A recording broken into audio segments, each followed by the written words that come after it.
This is how she improved her breath hold with 400% the first training. Maria is a world Latin dance champion and a good friend of mine. If you want to see more of what she does, there's a link to her Instagram in the description.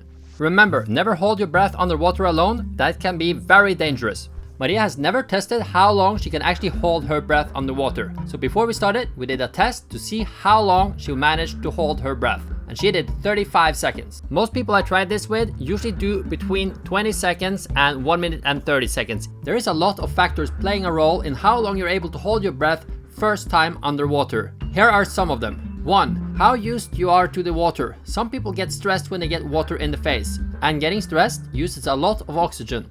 2. If you have tense muscles or you're worrying and thinking about things, that also stresses you and uses a lot more oxygen. 3. How long was it since you went to the gym last time? If I go to the gym the day before, I can hold much less than if I had a week break. Recovering uses a lot of energy and oxygen, and Maria trains pretty hard every day, so she would do longer if she had a week break. 4. How long was it since your last meal?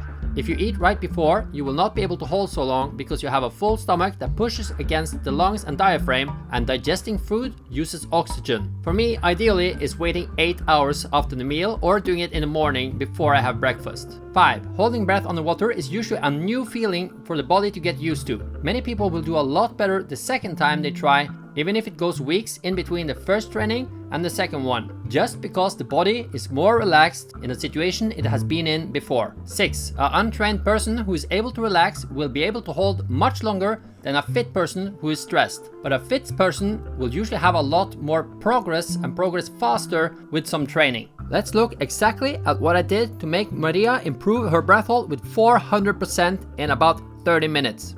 From looking at her position in the water on the test, I could tell she was a bit tense in the body and pulling her knees in. So I told her she needed to let go of the tension and let the body do what the body does when you just relax and float. If we compare her position in the water, you can see that she's much more relaxed and stretched out now than in the first breath hold. I then told her to breathe in for 4 seconds and out for 8 seconds. She did that for 2 minutes and then tried to hold the breath again. She could instantly hold over double the length she did on the test.